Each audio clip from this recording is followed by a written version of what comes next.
What does this mean for Georgia? We talked about the dynasty and how that is in play. That's what happens when you win 2 in a row. We have to start talking about you in that way. Now, could they do it? Yes is the answer. Will they do it? That's another thing altogether, right? Because in the college football era, we could be talking about Georgia being the new Clemson. We could be talking about Georgia being LSU. We could be talking about Georgia being Alabama. But I think Clemson is within play right now because that is within shouting distance. 4 national titles for Clemson in 5 years, but they also had 2 generational quarterbacks, Deshaun Watson and Trevor Lawrence back there. In addition to 2018 defensive line may be the best defensive line that college football has ever produced on one team. All of those dudes got drafted. Christian Wilkins, Miami Dolphins, playing defensive tackle, had nearly 100 tackles this season.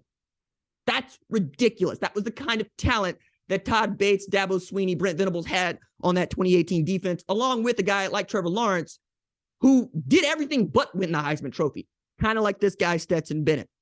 We'll see what it means for them down the line, but, it's Kirby Smart. All he does is recruit and reload in this way. Now, the other part to take apart is, can they be Bama? Let's say they get to be Clemson, 4-5, right? Then that's all that's left. Yeah, I think at that point, you could actually start talking about them trying to pull off what Nick Saban has pulled off at Tuscaloosa. And who better to do it than the guy that helped him build that dynasty at Alabama in Kirby Smart. Many have tried. A lot of Saban assistants out there. But this guy is number 1 on the list and had been for a very long time. And many people thought that he would have great success no matter where he went. He went home and he's turned Georgia into the national power in the sport. Alabama won 6 national championships in 12 years and we're runner-up in 3. This year, I'm doing local radio in Birmingham, having to talk down Alabama fans who were losing their minds that their 11-win team going into the Sugar Bowl and then took apart the Big 12 champions. Because after that game, they were so good, we were having discussions about whether or not they should play in the college football playoff. Which brings me to the Michigan part of this conversation. Okay. Holla at me for just a second. Let's fellowship. Let's bring it in. Hear what I'm saying to you. Okay. Michigan and Texas Christian was supposed to be the 65-7 of the college football playoff. All right. We saw what Michigan had done to Ohio State in the game. Okay. They whooped them at home. They went on the road to go beat down Ohio State for the second year in a row, won the Big Ten championship, vault themselves into the college football playoff. We're expecting to see a rematch of last year's Peach Bowl in the national championship. That'd be Georgia versus Michigan. But this Texas Christian team that couldn't score more than 7 against this Georgia team beat that Michigan team 51-45. Okay, we talk about the fumble on the goal line. We could talk about the butt being down on the line. We could talk about the 2 pick sixes. But the fact of the matter is, Texas Christian won that game. Then on the other semifinal, we saw an Ohio State team that many did not believe should have been in the college football playoff, get in there, and damn near beat Georgia. I mean, let's just keep it real. If Noah Ruggles hits that field goal, Ohio State is playing against Texas Christian in the national championship. And if you are an Ohio State fan, you know you got the measure of this Georgia team. You know you got the measure of them without Marvin Harrison Jr. And you want to get back in the worst way because you know that you were the matchup. In the way that Oklahoma felt it was the matchup for Alabama in the 2018 national championship game, the one, they lost in 2 overtimes to this Georgia team as they were ascending, right?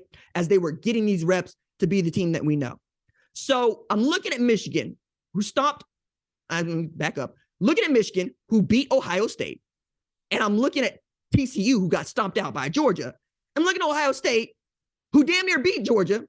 And I'm looking at Georgia, who stomped out Texas Christian. And I got to ask, what do we know about Michigan at this point? Now, this is going to be interesting going into 2023, and we're going to talk about this a bit more as we get into my top 25.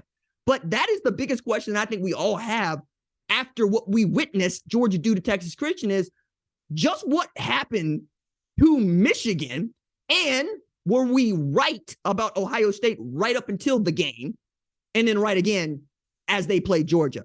I think that's fascinating. I really do. That Stetson finishes his career 29-3. We've talked about what he has accomplished. An SEC championship, 2 national championships, Heisman, I would call it a finalist, right, this year. Could Georgia be better next year is a very interesting question to me. It's interesting in that Stetson Bennett could go into the NFL draft, and then you're talking about Carson Beck or Gunnar Stockton or Brock Vandagriff. And I think all three of those dudes have tools that Stetson Bennett just does not have, right? We also got a peek at Branson Robinson, who is a load. We also know Brock Bowers is coming back. My goodness. And we've seen what they've been able to do, just reload on that defensive line, come up with Jordan Davis's and Jalen Carter's. Yeah, man. I think they could be that good next year. My God, Nolan Smith might even be back to do this once again. As you could see, he was the dude who didn't have pads on, walking out, absolutely calling a toss, saying, we're going to defer, put the defense on the field first. We'll take the ball in the second half. That's their leader. Man, I am really shook by this Georgia football team, because my team, the Oklahoma Sooners, and that team down there in Austin, Texas Longhorns, they picked this. We held up the sign and we said, we want Georgia. Ooh, Lord is going to test us. That's what I'm trying to tell y'all. He going to test us. We going into our trials and tribulations phase, because that Georgia football team is indicative of the Southeast, right?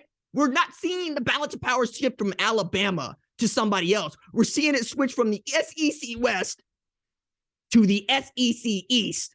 And basically, anybody that has deigned to come below the Mason-Dixon line to try to win a national championship has been put on Front Street and corrected dating back to 2014.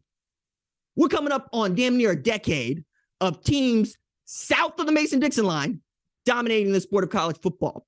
It's why I go hard about teams like Alabama, Georgia, Florida, Tennessee caring about their football. Oklahoma, for that matter, a little bit more than some. But they got some NFL franchises. They got some NBA stuff. They got some sights to see. But on Saturdays, this is what we do.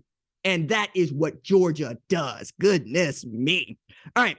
So, interesting question here that was posed by former Central Florida standout quarterback Mackenzie Milton on the tweets.